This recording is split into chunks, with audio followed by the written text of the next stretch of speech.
vocês. Eu não conhecia lá no ano.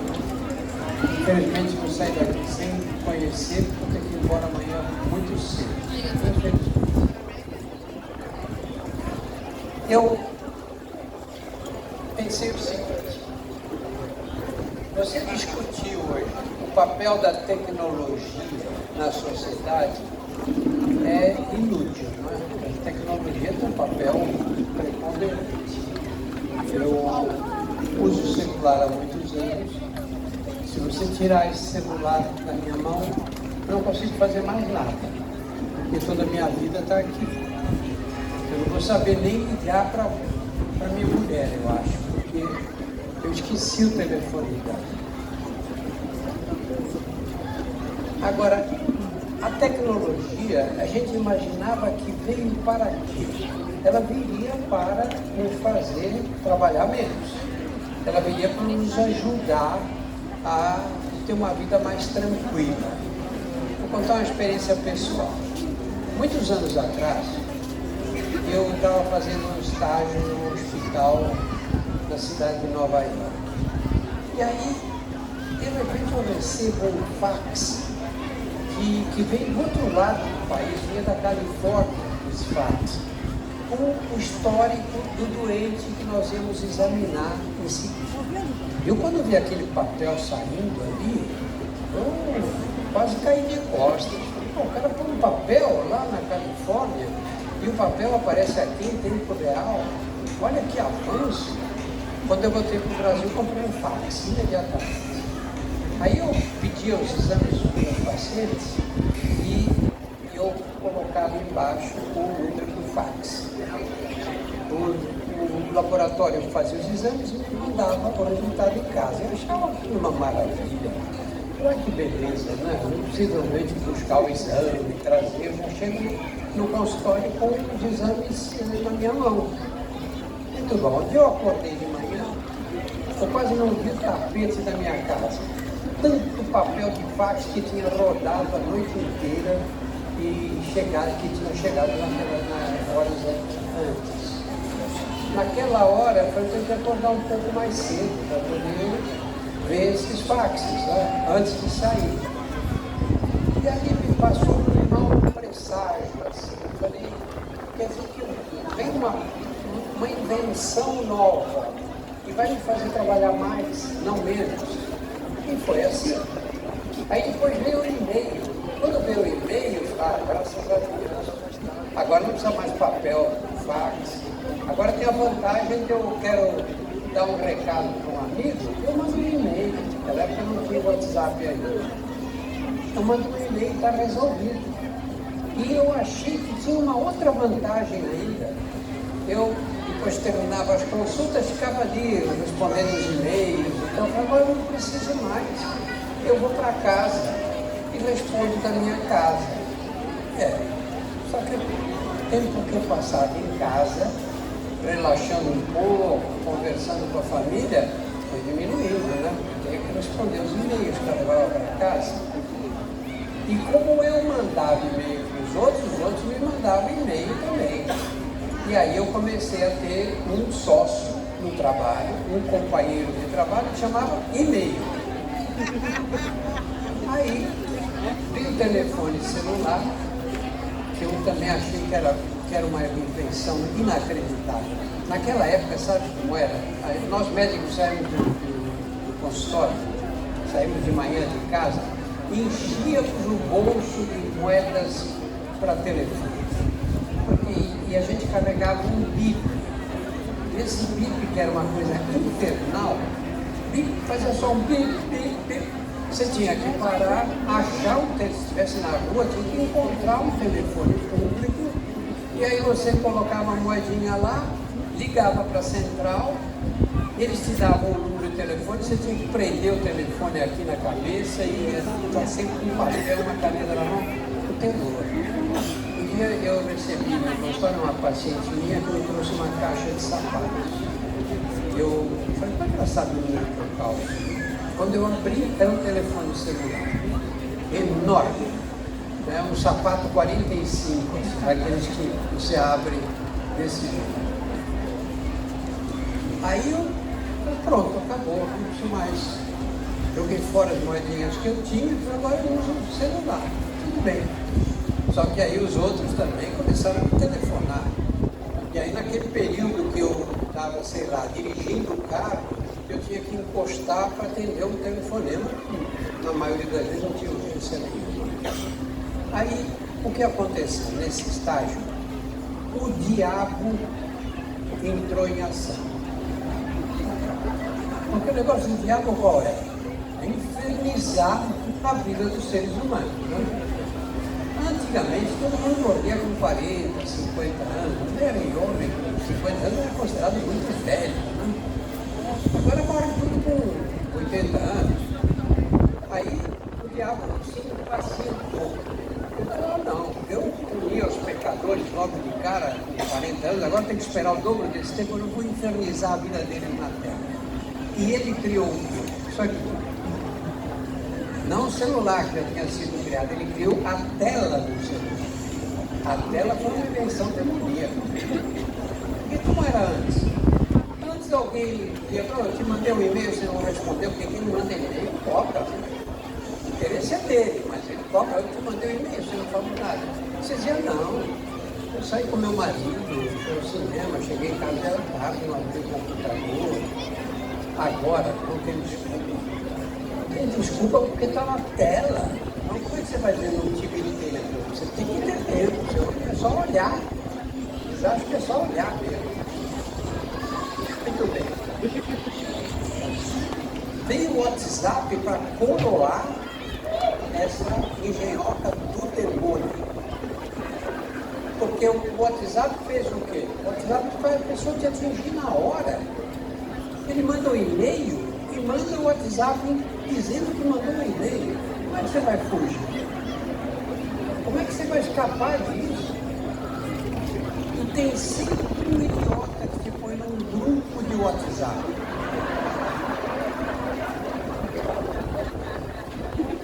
Se você sai do grupo, eles falam, tá vendo, agora ficou importante, não liga mais pra gente.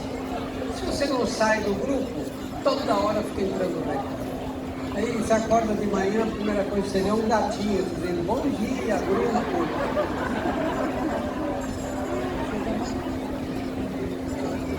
Não tem solução. Essa tecnologia, toda invenção tecnológica, veio para fazer a gente trabalhar mais. Por que veio para fazer trabalhar mais? Porque nós ficamos muito mais eficientes. Nós conseguimos fazer uma quantidade de trabalhos e de cumprir uma quantidade de responsabilidades que não seria possível de jeito nenhum sem o celular. Nós conseguimos falar com as pessoas imediatamente, resolver problemas de trabalho, fazer o próprio trabalho todo em casa, pela internet. Nós começamos a ficar assoberbados, para usar uma palavra antiga, o tempo inteiro. Em compensação, nós ficamos mais competitivos no trabalho. Imagina agora você chegar no trabalho e dizer, olha, eu não uso celular. Não vai nada. Conforme o tipo de trabalho, você vai ser demitido no ar. Nós ficamos mais eficientes. Então, o que acontece? Se nós ficamos mais eficientes, as empresas, enfim, o trabalho que a gente faz, fica um trabalho melhor. E se o trabalho for melhor, não vai haver uma nova invenção que virá para a gente trabalhar menos, que virá para a gente ficar menos eficiente. Todas virão para a gente ficar mais eficiente. Onde vai parar isso? Não tenho a menor ideia. Se alguém souber, por favor, me conta, porque eu não tenho ideia nenhuma. Serão invenções que virão, a gente não tem ideia do que será inventado, mas virá para a gente trabalhar mais. Veja o que está acontecendo nesse momento. Pega as crianças pequenas. Eu tenho uma netinha, muitos anos atrás, ela tinha 7 meses de idade. No dia que ela completou 7 meses, eu guardei eu passei na casa da minha filha para os 7 meses, os netos encantam a gente, né? Quem não tem neto aqui, eu espero que um dia tenha, porque é uma coisa muito linda. Aí, eu vou vir de um jeito de casa, ótimo. Ser pai e mãe é horrível. Ter netos é maravilhoso. Aí, eu peguei ela no colo, quando eu estava com ela no colo, tocou o celular. 7 meses. Eu peguei o celular, só queria ver quem era. Fiz assim no celular, ela passou o dedinho, 7 meses de idade, não falava, não andava, sabe, desenvolvimento ainda muito inicial, já sabia que passando o dedo na tela trocava a imagem. Agora, você pega essas crianças, dá um celular na mão dela. Bom, mas eu não sou obrigado a dar esse celular. Isso é um dela. Desculpa, você é uma luta inglória. Você pode segurar por um tempo, acho que pode e deve. Tem cabimento de criança muito pequenininha já com o celular na mão. Pode e deve segurar, mas uma hora não vai ser possível manter dessa maneira. O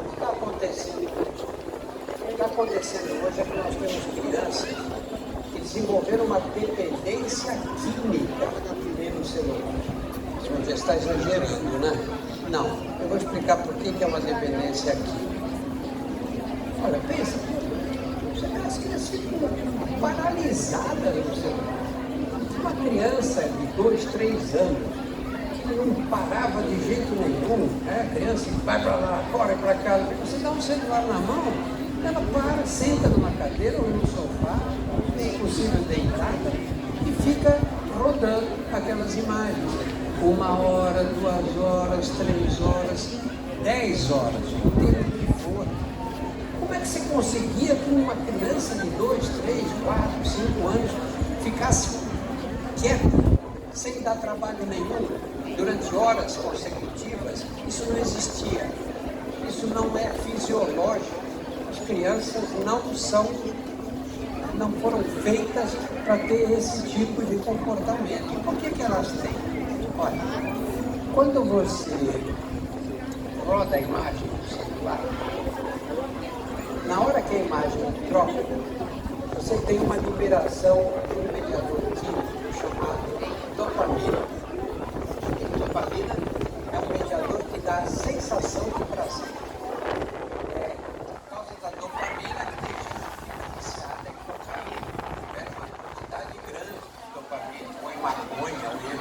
Qualquer droga. Quando você muda, você libera a dopamina. Claro, libera a quantidade como se você tivesse usado uma droga ilícita, mas libera um pouco. Tem estudos muito claros que mostram um pequeno pico de dopamina cada vez que muda, cada vez que troca a tela. E a criança fica vivendo esses picos de dopamina. Troca a tela outra vez, troca de novo, troca, outra, horas consecutivas. O que acontece com as drogas ilícitas? Pega alguém, por exemplo, que cheirou cocaína. Ele cheira, entra naquela sensação de euforia, de prazer e tal, e quando vai passando o efeito, o que acontece com ele? Começa a ficar deprimido. Por isso é que cheira de novo. A pessoa que bebe, exagera na bebida, mesma coisa. Você bebe, tem a sensação de euforia, tal, vai acabando o efeito, vai dando uma sensação de tristeza. E quando você tem esses picos liberados pelo celular, agindo no cérebro da criança, à medida que você vai usando, a criança vai tendo essa reação, chega uma hora que o mediador esgota, que não tem mais dopamina para produzir, precisa de um tempo fisiológico para o retorno. Mas a criança está, não quero usar a palavra viciada, mas ela está numa dependência química desses picos de dopamina. Com isso, quando você tira o celular, o que acontece? Entra num quadro de ansiedade. Entra num quadro de ansiedade, fica desesperada para voltar para obter aquela mesma sensação. Essa é a grande dificuldade. Eu tenho certeza que aqui todos que são pais e todos que convivem com crianças, gostariam que os seus filhos ou que as crianças da família usassem menos celular. Mas a gente não consegue, não é fácil. Não é fácil impor com disciplina, dizer, olha, daqui para frente não pode. Um horário fixo para usar, não passa disso de jeito nenhum. E especialmente, não costuma dar muito certo isso, por quê? Porque os pais ficam no celular o tempo todo. E você sabe muito bem que você não cria filho com palavras, você cria filhos com exemplo. Eu chego para os meus filhos e falo, olha, vocês falam, não pode beber, fica feio, faz mal para a saúde, não façam isso e tal. E eu chego bêbado em casa e falo, eu tenho deficiência. E o celular é a mesma coisa. Às vezes a pessoa estabelece um tempo para a criança não usar o celular e ela passa esse tempo todo no celular dela. Não tem sentido uma coisa dessa. Nós não sabemos, não temos experiência, não temos estudos suficientes para avaliar o que vai acontecer com essas crianças a longo prazo. A curto prazo nós já estamos vendo, né? Os amigos que nós tivemos no passado, eles saem menos que os amigos, o celular ocupa uma parte muito importante, talvez a mais importante do dia, e você não consegue evitar que isso se repita todos os dias. Olha, pense o seguinte, eu, desde a adolescência, eu sempre fui muito ligado à minha vida. Eu sou escritor, eu gosto de escrever, gosto de ler o que os outros escrevem. Eu penso hoje, e 10 anos atrás, nem menos hoje. Podem me levar, nem menos, porque não dá tempo. Você pega um livro, hoje você vê as pessoas, você pega um livro, tem um título legal, é um livro grosso, ninguém chega perto do livro. E não faz por mal, fica ignorância, porque sabe que não tem tempo de ficar lendo assim, que levar um olho para ler. Nós temos esse desafio da sociedade. Aí você diz, mas ele precisa ler livro? Não precisa. Não precisa. Mas aqueles que vão se destacar na sociedade, esses têm que ler livro. Porque os que não leem vão trabalhar para aqueles que leem. Isso é uma regra lógica. Nós temos que estimular as crianças a ler. Estamos numa feira de livros aqui de Alba. Temos que estimular a leitura, a criança tem que ter esse interesse. Agora, volta para aquela biblioteca. Você não lê nada na sua casa, não tem livro nenhum lá. Você quer que o seu filho leia? Você não vê o exemplo dos pais? Você tem que começar pelos pais. Os pais têm que ler, ter essa curiosidade, tem que chamar a atenção para a curiosidade das crianças, tem que ler histórias para as crianças, histórias de livros. Leva a criança para a cama à noite, está conversando. Tem uma história, acho uma coisa adequada para a idade dela, mas tem que ler obrigatoriamente. Não dá para ficar vendo um filminho no celular para ver se a criança pega uma coisa que tem interessante. Essa questão da saúde é uma questão muito importante. Meus colegas psiquiatras, meus colegas pediatras, dizem que nunca viram tantos casos de ansiedade e de depressão em crianças pequenas. Automutilações, crianças que se desinteressam por tudo, crianças ansiosas, crianças de ansiedade, entre às vezes quase de síndrome do pânico. Isso não é tão frequente assim. Todos dizem, sem exceção, que é o preço que nós estamos pagando por viver dessa maneira. Esse é um problema que não é só das crianças, é de nós mesmos, dos adultos. Porque nós vivemos num mundo social e a gente tem que viver mais assim. Quando eu era criança, faz muito tempo, as famílias eram organizadas primeiro, com muitos filhos. A taxa de natalidade era altíssima.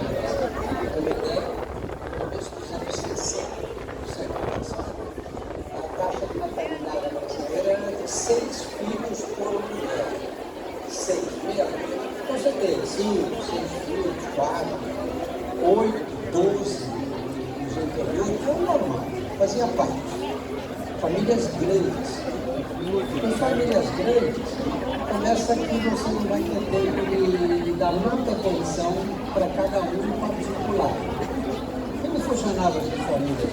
Os mais velhos ajudavam a olhar os mais velhos, ajudavam a olhar os mais novos, e a família ia levando assim. Aí os filhos cresciam e começavam a casar. Quando casavam, eles iam morar onde? Perto dos pais, claro. Porque era grande, escola, ajudar as crianças, enfim. Moravam todos mais ou menos próximos. Então, havia um suporte familiar enorme. A criança crescia no ambiente com primos, com tios, com irmãos, e com os vizinhos, a molecada que brincava na rua o tempo inteiro. A infância não tinha nada a ver com essa.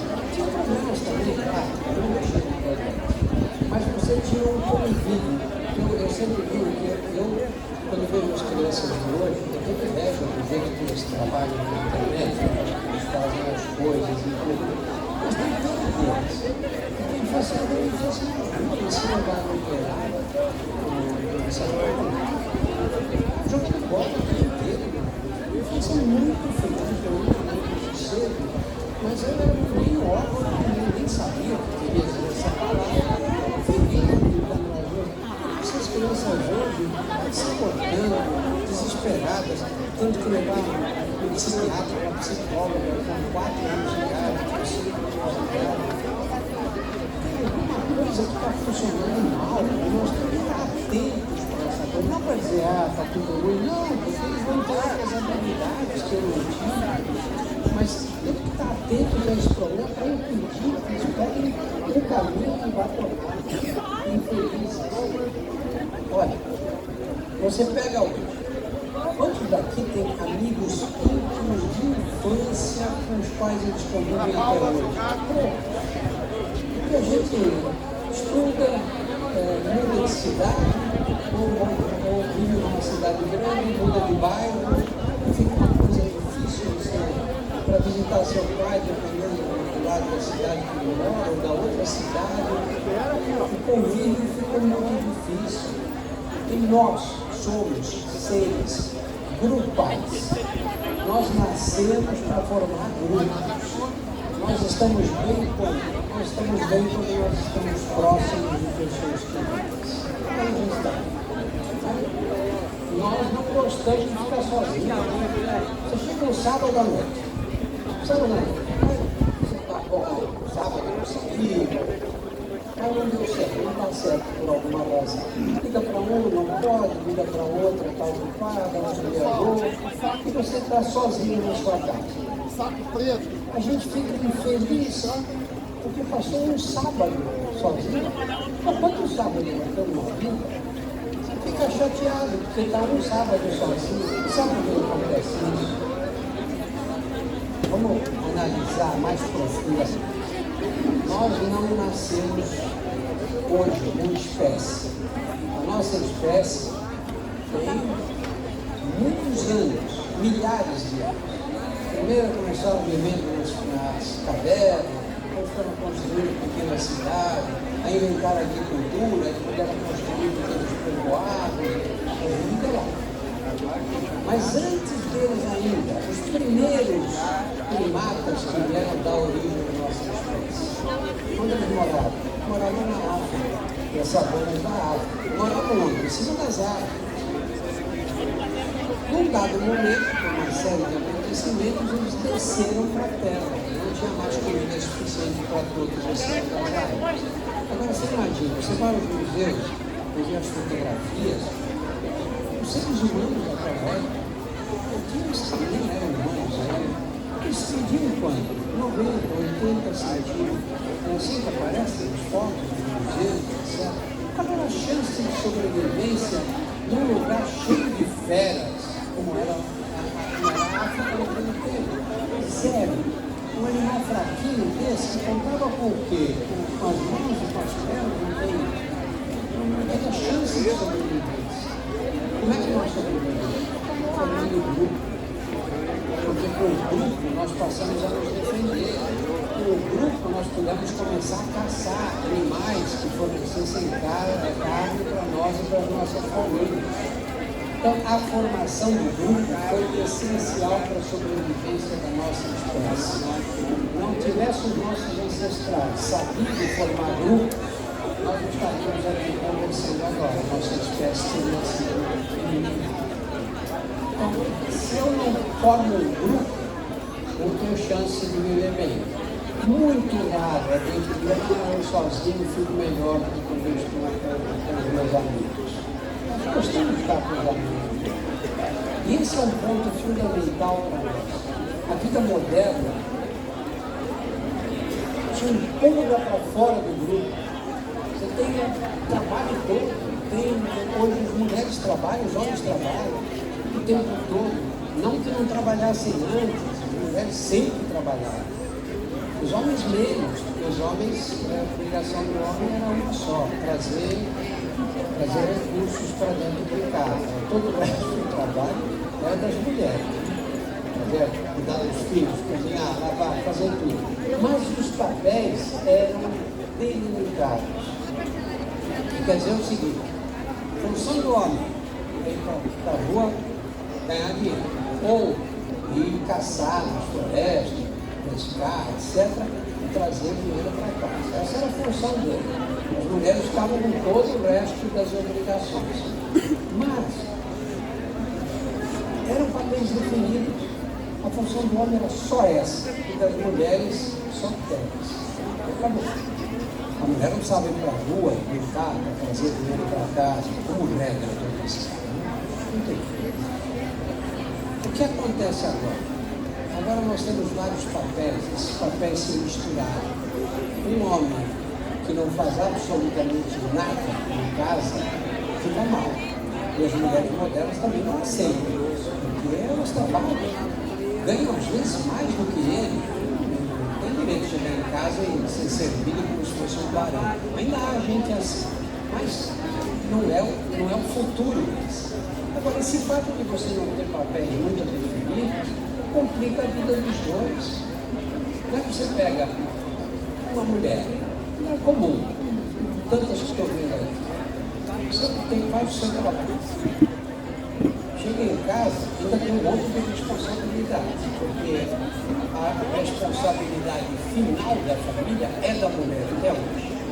Tem amigas que dizem, meu marido é muito legal, ele me ajuda bastante. Não tenho nenhum amigo que diga, minha mulher é legal, de vez em quando ela me dá uma mão. A responsabilidade é da mulher.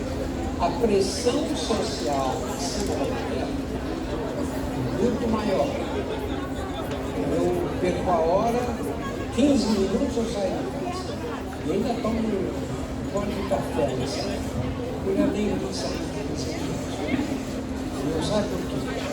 A mulher não pode sair com as unhas descascadas e não trabalhar. Ela não pode sair meio descabelada. Existe uma pressão forte. A mulher tem que estar sempre obedecendo um determinado padrão que a sociedade considera adequado. Isso dá trabalho. Isso dá trabalho, porque tem que se arrumar, tem que se vestir, tem que ter o cabelo bem cuidado, tem que ter o tempo todo assim. Por isso, quando vocês pegam os transtornos psiquiátricos, depressão, 3 vezes mais comum entre as mulheres. Pega ansiedade, 3 vezes mais comum entre as mulheres.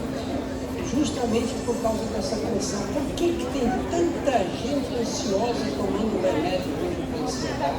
Por quê? É justamente por causa dessa solicitação toda. É porque você vive num mundo em que você tem que estar o tempo inteiro resolvendo problema, resolve um aqui, mas está acumulando o outro lado. Isso não foi preparado para isso. Nós não fomos preparados para viver dessa maneira que nós estamos vivendo hoje. Nós não temos. Quando eu pego meninos e meninas aí, 30 anos, que dizem, olha, eu estou com problema de memória, isso daqui, só por curiosidade. Acham que a memória não está legal. Levanta a mão, segura a mão lá em cima para quem está na frente olhar para trás.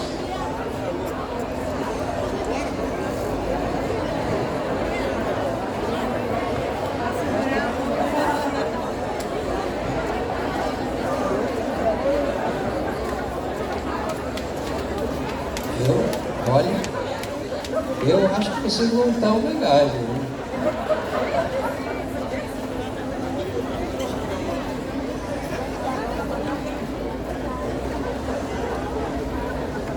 Eu fiz um cálculo aqui, assim, deve ser, eu acho que são uns 80% de desmemoriados, né? Uns 20% pode ser que estejam mentindo também, né?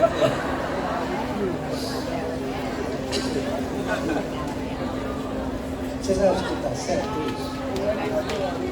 O coração jovem, explicar como funciona a memória. A memória funciona assim. Você não tem uma memória só para fogo. Tem vários. As duas mais importantes são a memória que vai armazenar os fatos do passado. Esse tipo de memória é esse tipo de memória é duradoura. Por isso que você pega às vezes esses senhores, essas senhoras com Alzheimer, eles enganam a família. Porque eles esquecem se tomou banho, não é capaz de dizer que comeu no almoço, mas é uma história de com 10 anos de idade, ele conta com detalhes. Aí eu falo, não, tem memória, claro, não é que ele tem memória. Essas são as memórias que a gente perde com o passar dos anos. Especialmente quando elas vêm carregadas de emoção. Eu tenho felicidade de ter seus pais, e você lembra exatamente onde você estava quando você recebeu a notícia da morte da sua mãe ou do seu pai. Ninguém precisa ser morto. Por exemplo, você lembra onde você estava quando recebeu a notícia que as torres gêmeas tinham caído?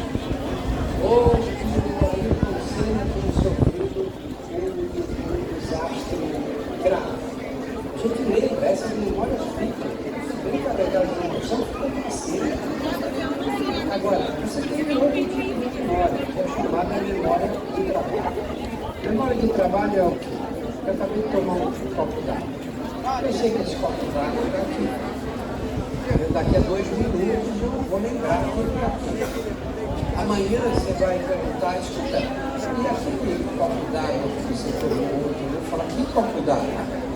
Eu não vou lembrar. Por que eu não vou lembrar? Imagina se tudo que a gente lembra, tudo que a gente vivesse, a gente conservasse na memória para sempre, eu viver colado, eu havia espaço para informações novas. Essa memória do trabalho, você descarta imediatamente. Usou, joga fora, vai descartar. Agora, quando você tem a solicitação que vem de vários lugares diferentes, aí você não consegue guardar. Por quê? Porque a memória depende da atenção. Claro, você fala comigo, eu estou distraído do meu trabalho, eu não presto atenção no que você disse. Quando você está ali no computador, com o celular do lado, qualquer mensagem que entra no celular, você para e olha para o celular. E aí você volta para o computador. E aí alguém fala com você. Aí você lembra que tem que pegar o filho na escola. Aí o cérebro não tem capacidade de recolher tantas informações dessa maneira. Ele não consegue. E aí você não consegue guardar. E aí você acha que está com a memória ruim. Você não está com a memória ruim, você está com a atenção comprometida por várias solicitações ao mesmo tempo. E aí você perde a memória mesmo, você não consegue lembrar de coisas que são, às vezes, até importantes. Então, esse é um quadro que nós vivemos hoje. Agora, você diz, tudo bem, eu levo essa vida desse jeito. E daí? Como é que eu faço? Como é que eu faço para mudar a minha vida? Eu não tenho a menor ideia. Nem sei o que eu faço para me acertar, para saber como é que você resolve a sua vida. Porque, além de tudo, nós queremos o que hoje? Nós queremos ter saúde. Os nossos pais, avós, bisavós se conformaram com problemas de saúde que nós não aceitamos hoje. Nós queremos viver bem, queremos ter tranquilidade e mais, queremos viver muito. Hoje mora uma pessoa de 70 anos, 70 anos. Quando eu era criança, ou não, quando eu era estudante de medicina, 70 anos ela considera muito velho. A gente quer viver 80, no mínimo. Vou contar para vocês um estudo recente.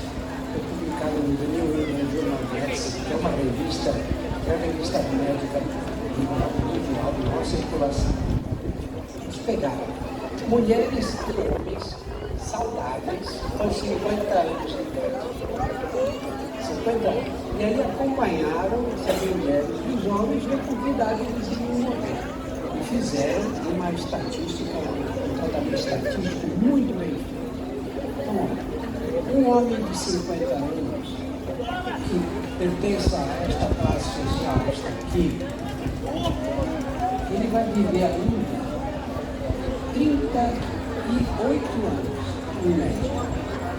Vai morrer com 88 anos, na geração dos que estão agora no cinema. As mulheres vão morrer, em média, com 93 anos de idade.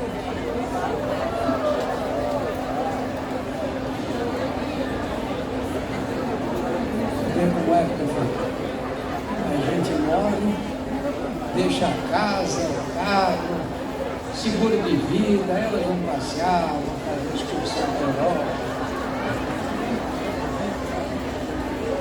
Aí quando falam da gente, eu falo, eu sinto muita falta do meu marido. Você olha e fala, não está sentindo falta, né? Tem mulheres que só ficam felizes depois que o marido morre. Elas não confessam. Essas que tem marido chato, que fica toda hora, benzinho, pega pra mim, benzinho, vai lá. Ele sai com essa blusa, olha que desmorre, uma felicidade. Olha, não há nenhuma sociedade em que as mulheres vivam menos do que os homens. Nenhuma.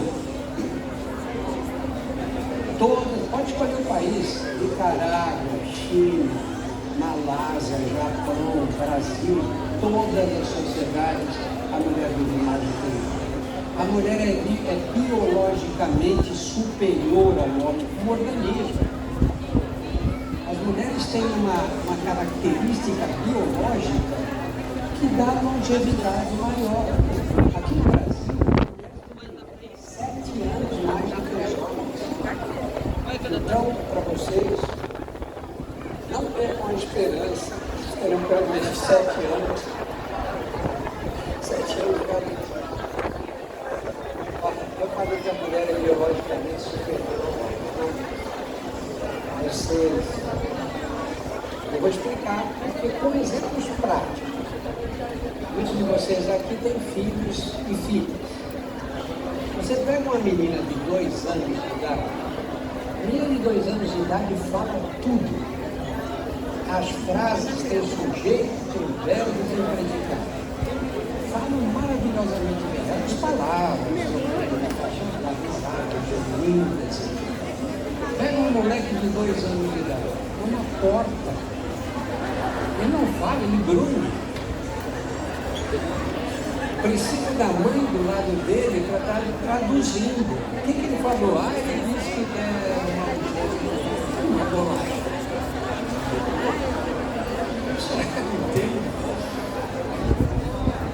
O desenvolvimento psicomotor é diferente dos sexos. As meninas têm um desenvolvimento intelectual muito mais rápido do que os meninos. Por isso que elas falam mais cedo. Os moleques têm um desenvolvimento motor melhor. O moleque vai pular no sofá, para bater a cabeça, mas na parte intelectual, esquece.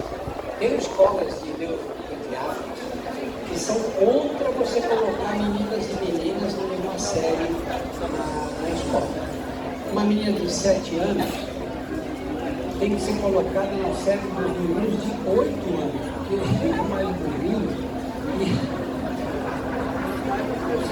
ele atrapalha. Ela não pode se desenvolver porque a professora precisa segurar. E ele, coitado, também, se ele tem 7 anos, ela 7 anos, ele está defasado, porque não consegue acompanhar. Aí depois tudo bem, as coisas aí, a criança cresce, aí as capacidades cognitivas expectativas se igualam, mesma coisa, não há diferença mais nenhuma. Mas veja do ponto de vista biológico. Pega uma menina de 12 anos, mas se vocês têm filhos, eu tive netas com essa idade. A menina de 12 anos é graciosa, é bonitinha. Ela até, você olha para a menina, ela já tem um corpinho assim que dá uma ideia da mulher que aquela menina vai se transformar. Um moleque de 12 anos. O moleque de 12 anos está num limbo. Ele não é adulto e não é criança mais. Ele vai falar, fala grosso e de repente a voz tira a voz de menino atrás disso. O rosto dele fica cheio de espírito. As meninas da idade dele nem olham na cara dele. Estão interessadas nos meninos mais velhos. Com 15, 17 anos, são meninos mais interessantes. Todos nós homens aqui passamos por isso. Todos nós.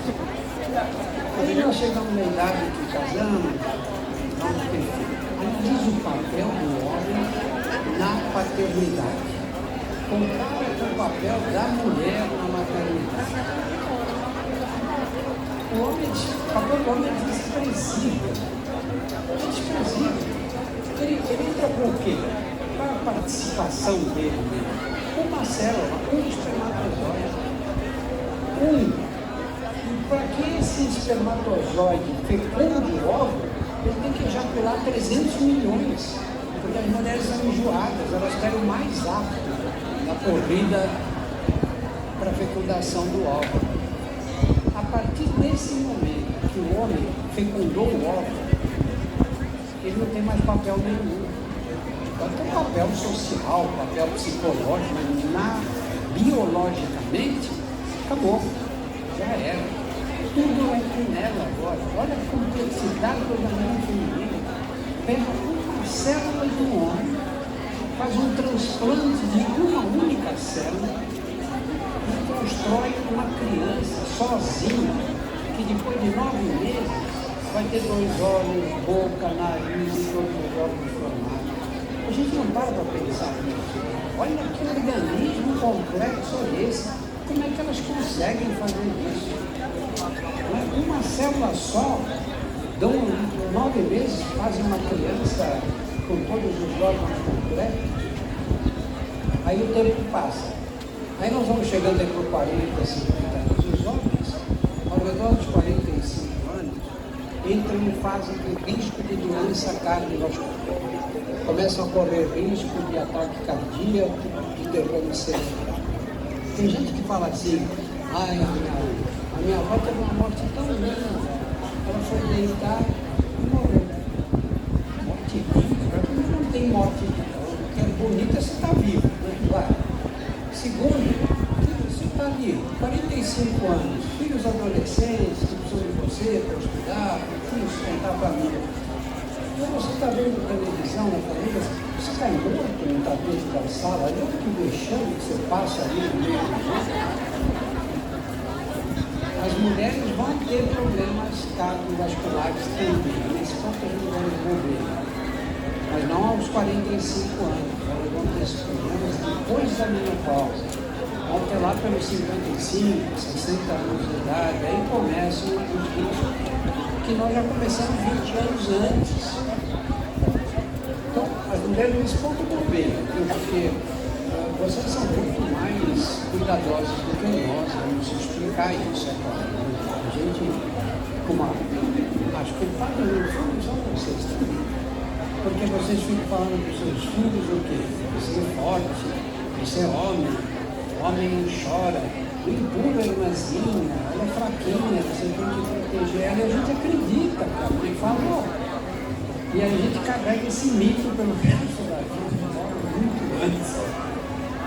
Fica adulto, muitas vezes mais doente que as mulheres. Mas essa é a realidade. As mulheres vão suportar, vão ter problemas cardíacos, vasculares, que é a principal causa de morte no Brasil, muito mais tarde. E elas bobeiam por quê? Porque elas acham que isso é problema de homem. Você vê uma senhora de 65 anos brigando com o marido, para ir no médico, para ele fazer os exames e tal, e ela mesma não toma esses cuidados que precisa. nós sabemos algumas coisas de concreto de medicina. A primeira é essa, que a mulher, do ponto de vista de saúde, superior aos homens. Você pega uma... Tem um lado que é de comportamento também. Assim, a menina começa a vida sexual, qual a primeira coisa que ela faz? Ela vai ao ginecologista. Né? Vai procurar o ginecologista, faz os exames, aprende como é que toma a anticoncepcional, enfim. Eu não conheço nenhum homem que começa a vida sexual e vai ao urologista. Isso não existe. Já tem aí uma diferença. As mulheres chegam aos 40 anos e começam a fazer as mamografias. E está certo, 40 anos, por quê? Porque o câncer de mama, quando é descoberto em fases iniciais, cura todo mundo, dá mais de 90%. Se você deixa crescer, vai fazer o diagnóstico tardiamente, aí as coisas se complicam e as mulheres vão e fazem os exames ginecológicos desde que começam a vida sexual. Todo ano vai lá, faz um exame chato, mas elas fazem. Nós não fazemos nada. Eu não estou agora falando só mal de vocês, eu não entendo isso. Eu sou daqueles pacientes que não tem vergonha na cara, que quando vai a cardiologista, falam, deixa sem dar. Vai pedir os exames, você fala, deixa sem dar. O homem faz isso toda hora. Não, deixa sem dar, porque já sabe que ele não vai cumprir, não vai fazer o exame na data que foi prescrito. Mas aí, nós não fazemos exame nenhum, nem aqueles clássicos. Olha, pega câncer de próstata. De cada mulher aqui presente, uma em cada 3 vai morrer de ataque cardíaco derrame cerebral. Não é praga isso, é uma constatação estatística. Uma em cada 3. Uma em cada 10, mais ou menos, terá câncer de mama um dia na vida. Não quer dizer que vai morrer de câncer de mama, mas terá maligno na vida. De cada 7 homens que está aqui, um vai ter câncer de próstata. Câncer de próstata é um tumor que você, quando trata no início, também cura todos os casos. Mas um em cada 7. Quando você diz para um homem que ele precisa fazer esses exames da próstata regularmente, uma vez por ano, nessa hora você conseguiu um inimigo. Às vezes um inimigo mortal, que só não te mata com medo da polícia depois. Eles fogem, não, esse exame é muito chato. O exame preventivo tem que ter um toque vocal, obrigatoriamente. Não, esse exame eu não gosto. Eu sempre digo, não é para gostar. Pega até mal, pô. O senhor está... Não gostar de um exame desse? As mulheres gostam de fazer exame ginecológico. Então não fazem e acabou. Tem que fazer. Mas os homens não. Eu não gosto. E você vê aí em 2024, homens morrendo de câncer de próstata porque se recusaram a fazer a prevenção. Na verdade, a saúde não é fazer exames, mas tem alguns que eles não são feitos. Nós temos aqui a cultura dos exames. O cara diz, eu fui ao médico, fiz todos os exames, eu estou ótimo. Você olha para ele, o cara está com 20 quilos a mais, é sedentário, fuma, bebe mais do que seria razoável. E porque os exames eram normais, ele acha que está tudo bem com ele. A gente sempre vê na profissão as pessoas morrendo com os exames absolutamente normais. Nós temos que pensar que a saúde implica o quê? Saúde. O que é a saúde? É você estar na melhor forma que é possível. Primeiro, nem todos nós temos a mesma genética. Aliás, todos nós temos genéticas diferentes. Você pega a sua família. Minha família, meu avô morreu de ataque cardíaco com 45 anos, meu tio com 50, meu pai com 50 também. Fica esperto, você vai aprender mais disso. Na minha família tem minha mãe, minha avó, 2 tias com diabetes. Tem que tomar cuidado com o açúcar que você come, com o peso que você adquire. Lá na minha família todo mundo briga com a balança a vida inteira, todos têm tendência a ganhar peso. Você tem que tomar cuidado e tem que pensar nisso, levar isso em consideração. Não, mas não é justo. Você está procurando que a natureza seja justa. A natureza segue o curso dela, não tem nenhum interesse na nossa sorte, nenhum. E assim é na natureza de um modo geral, o bicho está com fome para lá como o outro, faz parte da vida, né? E para a gente é a mesma coisa. Nós temos essa coisa de que, Deus vai me ajudar, Deus vai me proteger. Por 7 bilhões de pessoas na Terra, Deus vai estar preocupado com cada um deles, ver se você está comendo certo, se você não bebe demais.